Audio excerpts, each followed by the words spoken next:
hypertension common, di ba? Common ng hypertension. Yung ang atong nga bulong para sa high blood dire. No? Puro ni sila once a day. No? Verapamil, ang advantage sa verapamil kaya na protection man sa kasing-kasing.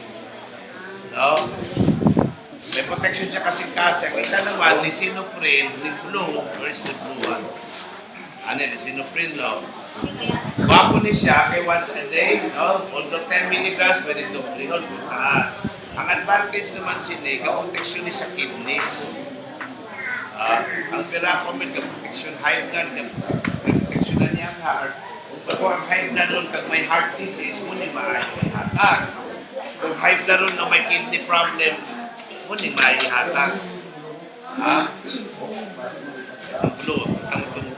Abi kung naubos niya ang bulong ni may baklan sa sticker. Ay siguro naman, alam baklan, hindi ko lang kabalo kung parehas ang quality.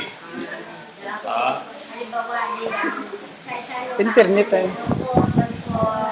Actually, sobra-sobra rin sa arthritis natin, kaya divide na po into 1 week.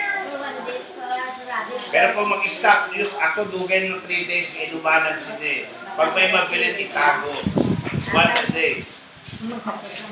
Oo. Pero kapag naman siguro ka mo kung ano ang mga cause ng arthritis, gouty arthritis, ano ang cause ng gouty arthritis? Sobrang common sa karne, kagano pa, mga beans, no? Beans, sardinas, lamang loob, no? Those, Sila tumi. taas ang protein na mahimong siya. Kasi dito sa bata-bata. Pwede. So, at least covered tas ang bulong na common, no? Kung may mga bukol-bukol, so, kinanoperahan, i-reschedule nato na. Magbalik kami later on, mag-opera kung bukol-bukol. Kanulat na operasyon sa bukol-bukol.